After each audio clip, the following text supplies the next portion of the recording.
Hello friends, welcome to my lecture number 20। जो हमने news series start करी है उसका लेक्चर नंबर 20 है आज। और इससे पहले हमने 19 लेक्चर कवर करे हैं जिसमें हमने फर्स्ट यूनिट पूरा कंप्लीट पढ़ लिया। और अब ये सोशल साइकोलॉजी का लेक्चर नंबर 5 है और ओवरऑल लेक्चर नंबर 20 है। इससे पहले हमने जो भी चीज़ें पढ़ी हैं आप प्रीवियस वीडियोज़ में जाके देख सकते हो। परसुएशन, उसके बाद प्रिजुडाइज, एटीट्यूड के मॉडल्स, ठीक है, वो सारी चीज़ें हम कवर कर चुके हैं। आज हमारा टॉपिक है इम्प्रेशन फॉर्मेशन एंड एट्रीब्यूशन। अब देखो, दो चीज़ है जिसमें कन्फ्यूज़न रहती है, एक है आपका एट्रीब्यूशन और एक होता है आपका एटीट्यूड। एटीट्यूड क्या होता है? जब आप किसी के बारे में ओपिनियन बनाते हो, वो ओपिनियन पॉजिटिव हो सकते हैं, नेगेटिव हो सकते हैं और न्यूट्रल भी हो सकते हैं। बट एट्रीब्यूशन क्या आ गया आपका?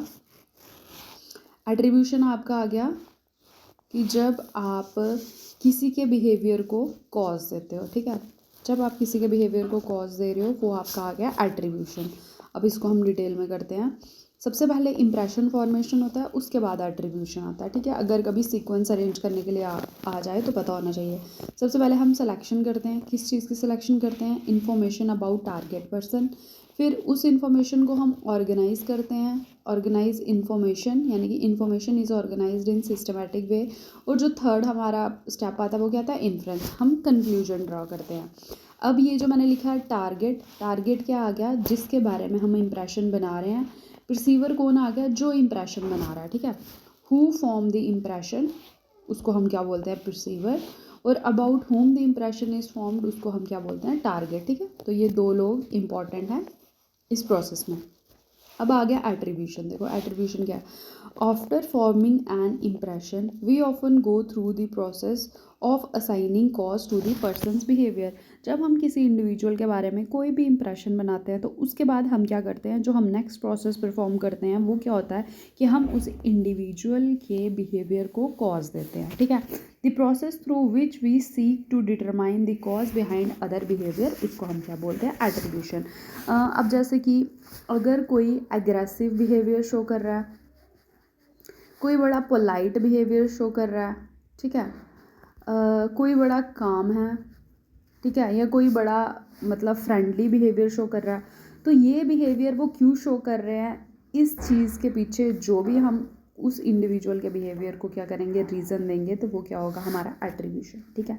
जैसे कि एज ए टीचर अगर मेरी क्लास में कोई लेट आता है तो मैं उसको बोलती हूँ कि तू लेट क्यों आया, मतलब मैं उसको पूछूँ भी ना और मैं बोलूँ ये तो है ही ऐसा, ये हमेशा लेट आता है।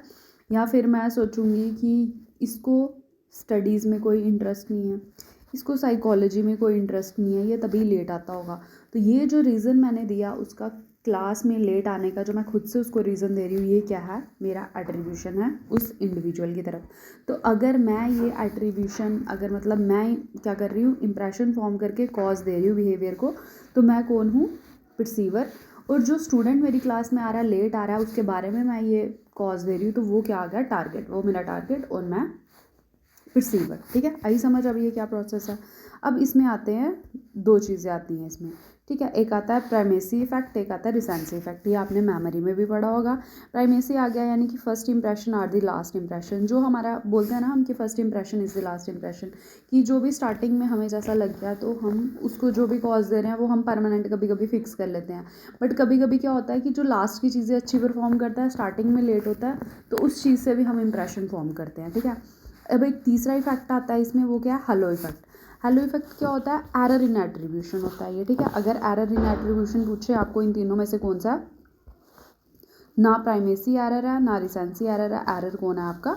Hello effect. Error in attribution मतलब target target person who has one set of positive qualities must also be have other specific positive qualities that are associated with first set। अब जैसे कि मैंने किसी का प्राइमेसी इफेक्ट, मतलब मेरी class में जैसे कुछ बच्चे हैं, तो मैं उनको, कुछ बच्चे क्लास में बिल्कुल रेगुलर हैं, ठीक है, वो क्लास में रोज़ आते हैं, तो ये उनकी एक पॉजिटिव क्वालिटी है कि वो क्या है? पंक्चुअल हैं, ठीक है। बट उस एक पॉजिटिव क्वालिटी के साथ मैं कुछ और क्वालिटीज़ खुद से ही अज्यूम कर लूँगी। ये क्लास में मतलब क्या आता है? रोज़ आता है, ये प्रॉपर नोट्स बनाता होगा, ये पढ़ने में इंटेलिजेंट होगा, ये पेपर में क्या करेगा, फुल मार्क्स लेके आएगा।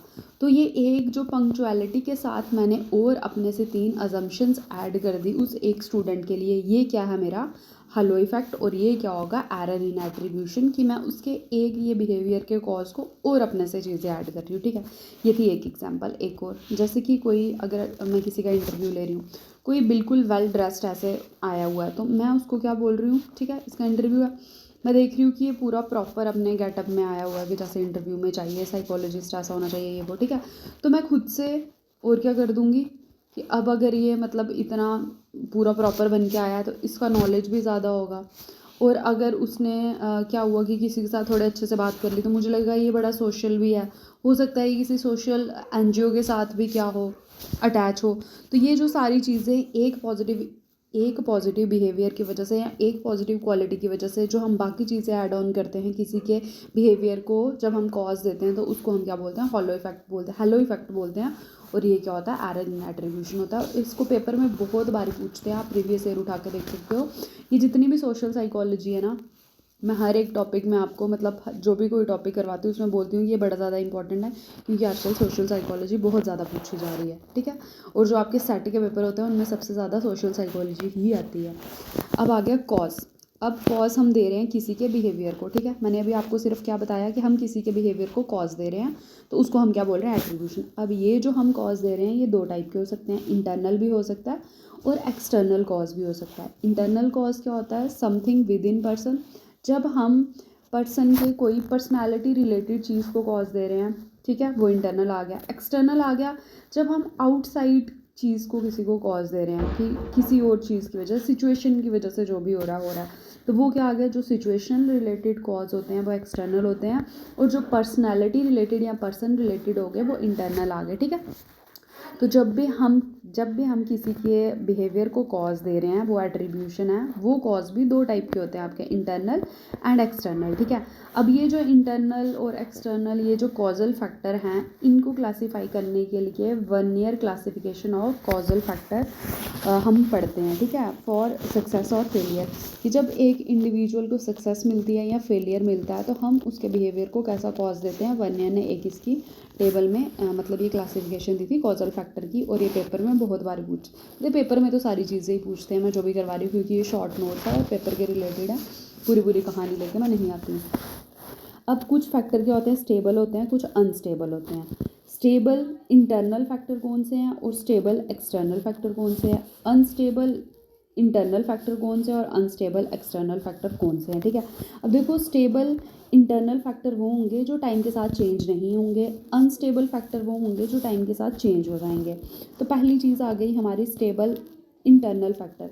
स्टेबल इंटरनल फैक्टर आ गए एबिलिटी, किसी भी इंडिविजुअल की एबिलिटी वो टाइम के साथ कभी भी कम नहीं होगी। ठीक है, बट अगर किसी इंडिविजुअल की इंटरनल फैक्टर जैसे कि एरर आ गया, हार्ड वर्क आ गया, मोटिवेशन आ गई, तो ये टाइम के साथ क्या होता है, चेंज हो सकते हैं। कोई इंडिविजुअल कभी एक टाइम पे ज़्यादा मोटिवेट है, दूसरे टाइम पे कम होगा। जैसे हमारा ही कोई पेपर होता है, एक पेपर के लिए हम ज़्यादा एफर्ट लगाते हैं, दूसरे के लिए कम लगाएंगे। तो ये जो एफर्ट, हार्ड वर्क, मोटिवेशन, ये टाइम के साथ चेंज होती जाती है, और इंटरनल फैक्टर ही है आपका, और ये टाइम के साथ चेंज हो रही है। बट जो आपकी एबिलिटी है, इंटरनल फैक्टर है, टाइम के साथ चेंज नहीं होती है। आप जितने कैपेबल आज हो उतने ही फ्यूचर में भी रहोगे। ठीक है, तो ये क्या आपका स्टेबल फैक्टर है, but internal factor.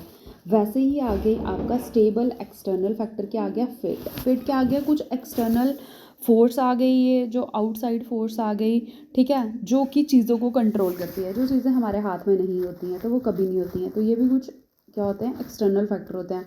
But unstable external factor के आगे टास्क करैक्टरिस्टिक्स, किस टाइप का टास्क आपको करने के लिए मिला है, तो हर बार उसका क्या होगा, वो चेंज होता रहेगा। ठीक है, तो ये क्या थी इसकी क्लासिफिकेशन थी कॉजल फैक्टर की, किसने दिया, वर्नियर ने दिया। मैच द फॉलोइंग में भी पूछ सकते हैं, इन सब का टेबल बना के कौन सा स्टेबल है कौन सा अनस्टेबल है। ठीक है, और दी किसने है, और सक्सेस और फेलियर के लिए है मेन ये। ठीक है, सक्सेस और फेलियर के लिए पूछ लेंगे कि वर्नियर की जो कॉजल फैक्टर क्या है, क्लासिफिकेशन है, वो किस चीज़ के लिए है, तो सक्सेस और फेलियर के लिए। दूसरा एरर आ गया एट्रीब्यूशन में, पहला मैंने आपको कराया क्या, हेलो इफेक्ट। दूसरा आ गया आपका FAE, यानी कि error in attribution, fundamental attribution error, बहुत इंपॉर्टेंट एरर है ये। सब चीज़ें इंपॉर्टेंट है, मैं हर एक चीज़ में इंपॉर्टेंट बोल रही हूँ क्योंकि ये सब कुछ पेपर में आया हुआ है अभी तक के, जब भी जितने भी पेपर हुए हैं, ठीक है।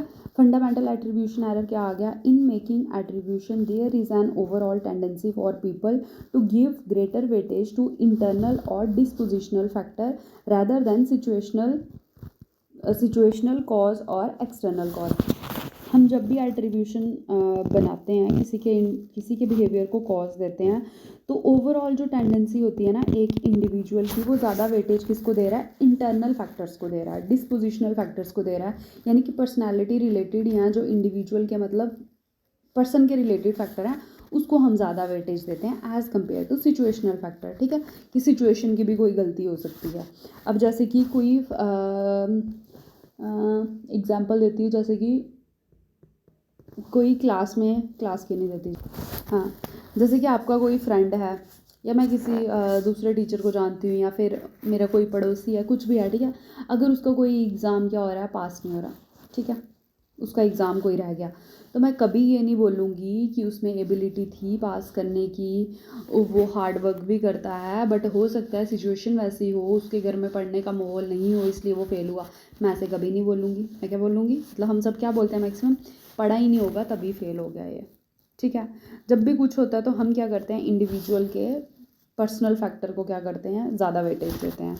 अब देखो किसी का डाइवोर्स हो जाता है तो हम क्या बोलते हैं कि हम ये नहीं देखते कि उनकी लाइफ में सिचुएशन क्या होगी जिस वजह से एक मतलब फ़ीमेल अपना घर छोड़ के जाना चाहती है या वैसा कुछ। हम क्या बोलते हैं, हाई ऐसी इसलिए इसका डाइवोर्स हो गया। तो हम जब भी कुछ ऐसी चीज़ें आती हैं, कोई भी कंडीशन आती है, आप कोई भी एग्जांपल ले लो, अपने एग्ज़ाम की एग्जांपल ले लो या फिर टीचर देख लो क्लास में कैसे, हम भी मतलब जब क्लास में पढ़ाते हैं तो हम मैक्सिमम टाइम क्या करते हैं, जब बच्चे के कम नंबर आ रहे हैं तो हम क्या बोलते हैं कि ये पढ़ नहीं रहा है। हम उसका बड़ी बारी क्या करते हैं कि सिचुएशन को क्या करते हैं कि सिचुएशन का कोई कॉज नहीं है, खुद से नहीं पढ़ रहा, ठीक है।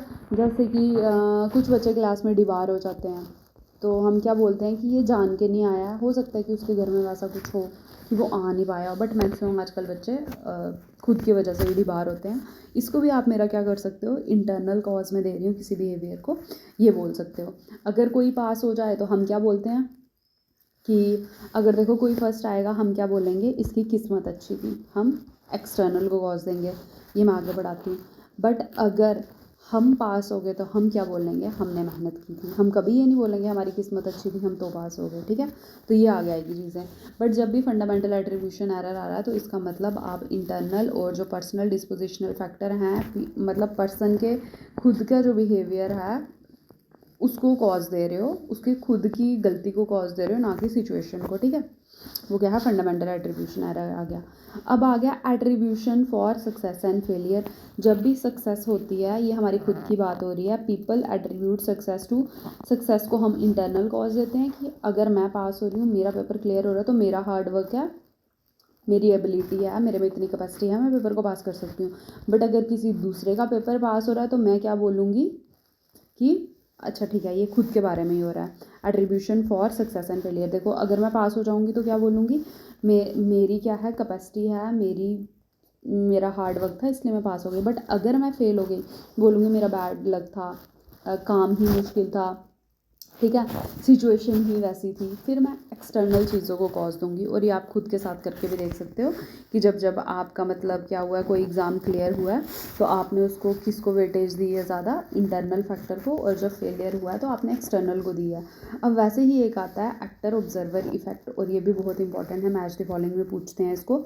एक्टर ऑब्जर्वर इफेक्ट में क्या आ गया आपका, एक्टर क्या आ गया, खुद, और ऑब्जर्वर आगे जो हम दूसरों को कॉज दे रहे हैं। देखो अगर attribution that a person make his और हर ओन पॉजिटिव, एक्टर क्या होता है कि जब हम अपने पॉजिटिव और नेगेटिव के लिए क्या कर रहे हैं, कॉज दे रहे हैं। और ऑब्जर्वर आ गया जब हम दूसरे के पॉजिटिव नेगेटिव के लिए कॉज दे रहे हैं, ठीक है।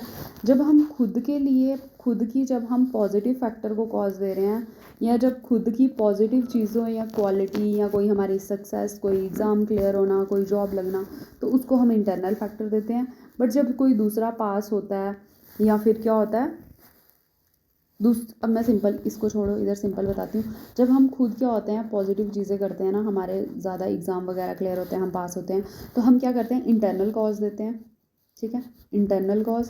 और जब हम खुद फेल वगैरह होते हैं तो हम क्या कर देते हैं, एक्सटर्नल कॉज दे देते हैं कि मेरी किस्मत नहीं थी। अब ये उल्टा हो जाता है ऑब्जर्वर के केस में। अगर कोई इंडिविजुअल पास हो रहा है, उसके अच्छे नंबर आ रहे हैं, वो टॉप कर रहा है, तो हम क्या बोलते हैं, उसकी किस्मत अच्छी थी, पेपर आसान था। हम कभी नहीं बोलेंगे कि उसकी खुद की मेहनत थी। बट अगर वो कभी गलती से फेल हो गया तो हम क्या बोलेंगे, कभी सिचुएशन को कॉज नहीं देंगे, हम क्या बोल देंगे कि उसकी मतलब वो पढ़ा ही नहीं था। तो जो हम खुद के लिए जब हम एट्रीब्यूशन बनाते हैं तो इंटरनल फैक्टर हम हमेशा पॉजिटिव के केस में यूज़ करते हैं और एक्सटर्नल फैक्टर हमेशा नेगेटिव के केस में यूज़ करते हैं। और जब ऑब्जर्वर दूसरे के लिए हम एट्रीब्यूशन बनाते हैं तो इंटरनल फैक्टर हमेशा नेगेटिव के लिए यूज़ करते हैं और एक्सटर्नल हमेशा पॉजिटिव के लिए यूज़ करते हैं। अब ये जो मैंने नीचे लिखा है सेल्फ सर्विंग बायसनेस या फिर FAE, ये मैं आपको करवाऊंगी कल। और इधर ही मैंने इनको क्यों लिखा है या फिर इधर मैंने कॉरेस्पॉन्डेंस बायसनेस क्यों लिखा है, ये क्या होती है, ये मैं आपको कल करवाऊंगी, मतलब नेक्स्ट लेक्चर में। तो नेक्स्ट लेक्चर हमारा रहेगा हरोल्ड कैली का कोवेरिएट मॉडल। पिछले साल जो JK सेट हुआ उसमें भी इसका क्वेश्चन आया था और इसका क्वेश्चन आता ही आता है, सेट में तो आता है और नेट में भी एक साल छोड़ के एक साल वो पूछ लेते हैं। फिर उसके बाद ये some biasness, source of biasness in attribution, ये करवाऊंगी। और वो चीज़ें मैंने उधर क्यों लिखी हैं, क्योंकि इनमें बड़ी कन्फ्यूज़न होती है कॉरेस्पॉन्डेंस बायसनेस में और फंडामेंटल एट्रीब्यूशन में, सेल्फ सर्विंग बायसनेस में और एक्टर ऑब्जर्वर में। ठीक है, तो ये सारी चीज़ें मैं कल क्लियर करवाऊंगी। कल सिर्फ एक मॉडल करेंगे, हरोल्ड कैली का जो कोवेरिएट मॉडल, और इसकी डेट भी याद रखनी होती है। और उसके बाद जो बायसनेस होते हैं वो, फिर उसके बाद behaviour in the presence of other, दूसरों के प्रेजेंस में हम कौन से बिहेवियर शो करते हैं, इसको हम उसके नेक्स्ट लेक्चर में जाएंगे। ये सोशल फैसिलिटेशन, और ये बिल्कुल डिटेल में है इसका, ऐसा आपको मिलेगा नहीं कहीं, मतलब आपको खुद से पढ़ना पड़ेगा तभी मिलेगा, नहीं तो फिर ये शॉर्टकट मेरे से ले सकते हो। और प्रो सोशल बिहेवियर, फिर ग्रुप, ऑडियंस, फिर स्टेजेस जो दो लोगों ने दी हुई है, हम एक ही पढ़ते हैं बट एक और है जिसके पेपर में आती है। टाइप्स ऑफ ग्रुप पढ़ लेंगे, सोशल लूफिंग और ये सारी चीज़ें। और सोशल इन्फ्लुएंस हमारा लास्ट टॉपिक होगा, जिसमें आपका क्या आ जाएगा, कंप्लाइंस और उसका कन्फर्मिटी, ओबीडियंस और चीज़ें जो पेपर में आई हैं वो मैं बता दूंगी। और कम से कम 3-4 लेक्चर और बचे हैं और हमारा सोशल साइकोलॉजी कंप्लीट हो जाएगा। इसके बाद हम रिसर्च का स्टार्ट करेंगे। और अगर आपको वीडियो अच्छी लगी होगी तो लाइक करना, चैनल को सब्सक्राइब करना और वीडियो को शेयर भी करना। और नोट्स के लिए टेलीग्राम लिंक पे चले जाना। और ये पूरी PDF मैं लास्ट में दूंगी। मैं हर एक टॉपिक का इसलिए नहीं दे सकती क्योंकि मेरे पास PDF फॉर्म में है, पेजेस नहीं है। बट अगर किसी को कोई इमरजेंसी कोई टॉपिक चाहिए हो तो आप कमेंट कर सकते हैं, मैं उसके स्क्रीनशॉट आपको दे सकती हूँ। Thank you.